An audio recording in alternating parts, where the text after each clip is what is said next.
Hello friends, आज की हम इस वीडियो में क्लास 11th मैथ्स एनसीईआरटी की एक्सरसाइज 1.1 का क्वेश्चन नंबर 5 और 6 कंप्लीट करेंगे और ये एक्सरसाइज कंप्लीट हो जाएगी।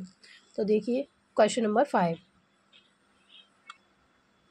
तो देखिए क्वेश्चन नंबर 5 है, निम्नलिखित समुच्चयों के सभी अवयवों सदस्यों को सूचीबद्ध कीजिए।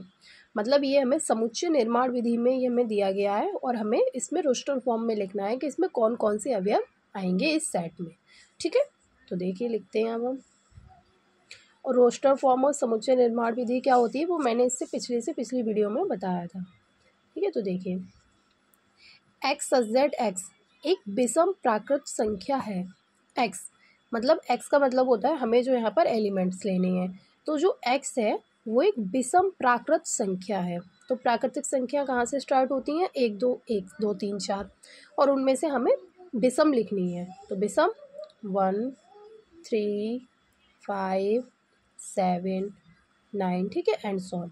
ओके, ये चलती ही रहेंगी क्योंकि यहाँ पे कोई लिमिटेशन तो दी नहीं है कि 50 तक लिखनी है, 70 तक, 80 तक या 100 तक, बस विषम प्राकृतिक संख्याएं लिखनी है। अब देखिए अगला B, x such that x एक पूर्णांक है। पूर्णांक है और देखिए जो एक्स है वो कहाँ से कहाँ तक हमें पूर्णांक लेना है? -1/2 से तो बड़ा है एक्स और 9/2 से छोटा है। तो देखिए कैसे लिखेंगे इसको। बी, देखिए सबसे पहले हम देखते हैं कि इसके बीच में कितने पूर्णांक आएंगे। तो हमने इधर लिखा -1/2 और यहाँ पर लिखा 9/2। इसको चेंज कर लेते हैं, ये हो जाएगा देखिए 0.5 माइनस का और ये होगा 4.5। तो देखिए ये दोनों तो पूर्णांक है नहीं, ये तो पॉइंट के नंबर है पूर्णांक। तो देखिए अब हम एक नंबर लाइन बनाते हैं। देखिए बीच में होता है 0, इधर आता है -1 और इधर आएगा +1 2 3 और आगे 4 5 6 आगे हम लिखते जाएंगे। तो देखिए ये 0.5 है। तो देखिए माइनस का 0.5 कहाँ पर आएगा? 0 और -1 के बीच में, क्योंकि 0 और -1 के बीच में ही तो 0.5 आएगा, आधा है। तो हमें देखिए 0.5 से बड़ा पूर्णांक लेना है। तो 0.5 यहाँ कहीं आएगा तो इससे बड़ा पूर्णांक होगा 0। ठीक है, 0 के बाद फिर 1, फिर 2 और फिर 3 और फिर 4। कहाँ तक लेना है? 4.5 से पहले। तो 4.5 तो पूर्णांक है नहीं, इससे पहले क्या है? 4।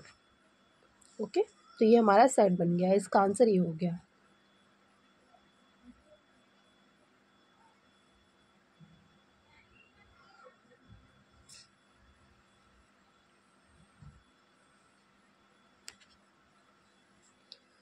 और देखिए आंसर सीट में ना यहाँ पर 5 दिया हुआ है, तो यहाँ 5 नहीं आएगा, ठीक है, 4 तक आएगा।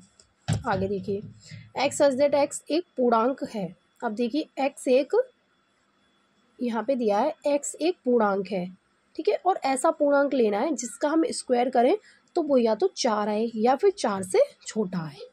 ठीक है, तो देखिए अब हम लेते हैं ऐसे पूर्णांक जिनका स्क्वायर हम करें तो या तो 4 आए या फिर 4 से कम आए। तो देखिए 0 हो गया, अब नंबर लाइन हम बनाते हैं। 0 के बाद यहाँ 1 2 और 3 और इधर आएगा -1 -2 और -3। अब देखिए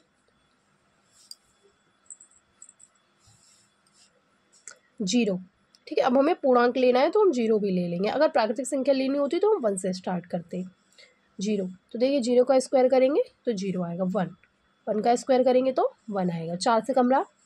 2 का स्क्वायर करेंगे तो 4 आएगा। ठीक है, अब 3 का स्क्वायर करेंगे तो 9 आ जाएगा। तो हम 4 से बड़ा नहीं ले सकते, हमें 4 से छोटा लेना है। तो 0 1 2 नंबर आ गए। इसके बाद देखिए अब हम इधर पूर्णांक लेने हैं हमको, तो हम माइनस के नंबर ले सकते हैं पूर्णांक में। तो -1 का स्क्वायर करेंगे तो कितना आएगा? 1।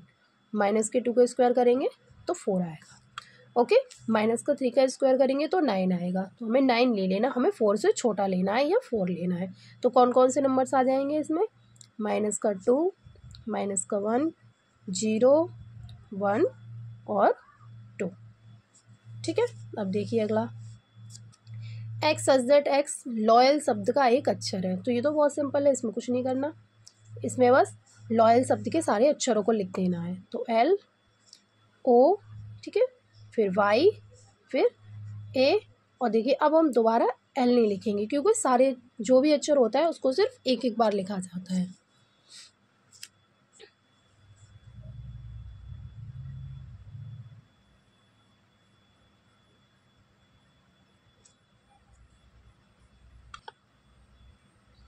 देखिए आगे,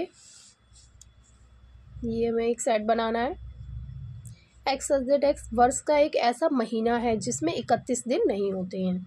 तो जो भी साल में 12 ईयर्स होते हैं 12, तो हमें उनमें से वो महीने लिखने हैं जिनमें 31 दिन नहीं होते हैं। तो लिख दीजिए, जनवरी में तो 31 दिन होते हैं, फरवरी सबसे पहले आएगी फरवरी। अब देखिए इसमें ये नहीं कहा है कि 29 दिन हो या 29 दिन नहीं होते, इसमें हमसे सिर्फ ये कहा है कि 31 दिन नहीं होते, तो 28 दिन वाला और 29 दिन वाला भी इसमें आएगा। तो देखिए फरवरी हो गया। अब मार्च होती है 31 की, मार्च नहीं लिखेंगे। इसके बाद हम लिखेंगे अप्रैल। फिर मई 31 की होती है, फिर मई के बाद जून, जुलाई और अगस्त दोनों 31 के होते हैं। फिर आएगा सितंबर, उसके बाद नवंबर। ओके, अब देखिए अगला पार्ट है इसका लास्ट। एक्स सब्जेक्ट एक्स अंग्रेजी वर्णमाला का एक ऐसा व्यंजन है जो के से पहले आता है। तो देखिए हमें के से पहले के व्यंजन लिखने हैं। लिखिए, अब देखिए के से पहले ए आता है, लेकिन ए हम नहीं लिखेंगे क्योंकि ए है स्वर, हमें लिखने हैं व्यंजन। तो हम पहले लिखेंगे बी, फिर आएगा सी, फिर आएगा डी। फिर ई नहीं लिखेंगे क्योंकि ई होता है स्वर। इसके बाद हम लिखेंगे एफ, फिर जी, फिर एच। आई नहीं लिखेंगे, आई स्वर होता है। आई के बाद फिर जे आता है, जे लिखेंगे। और जे के बाद तो के आता है, तो के लिखना नहीं है क्योंकि के से पहले वाले लिखने हैं। ठीक है, अब देखते हैं क्वेश्चन नंबर 6।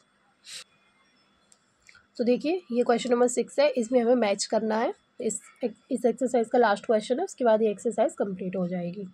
तो देखिए अब हम इसमें इधर नहीं देखेंगे, हम इधर देख के फिर मैच करेंगे, तो हमें ज़्यादा आसान रहेगा मैच करने में। देखिए पहला है एक्स सब्जेक्ट एक्स एक अभाज्य संख्या है। एक्स जेड एक्स एक अभाज्य संख्या है और 6 की भाजक है। ठीक है, हमें देखिए हमें इसमें क्या लिखना है, मैं यहाँ पे क्लियर करती हूँ। 6 के भाजक लिखने हैं और ऐसे भाजक लिखने हैं जो कि अभाज्य संख्याएं हैं। तो देखिए 6 के हम भाजक लिखते हैं। 6 के भाजक का मतलब है कि 6 में किस किस संख्या से भाग चला जाएगा। देखिए 1 से जाएगा, 2 से जाएगा, 2 3 6, 3 से जाएगा और 6 से जाएगा। ओके, अब हमें इनमें से ऐसी संख्याएं देखनी है जो कि अभाज्य हैं। ओके, तो देखिए इसमें कौन कौन सी अभाज्य संख्याएं हैं। एक तो ना भाज्य होता है ना अभाज्य होता है। 6 तो भाज्य होता है, बचा 2 और 3। ठीक, तो 2 और 3 कहाँ है, ये रहा, तो इसका मैच होगा इससे। क्लियर है। अब देखिए अगला, एक्स सब्जेक्ट एक्स संख्या 10 से कम एक विषम प्राकृत संख्या है। ये तो हमने ए वाले का आंसर लिखा है।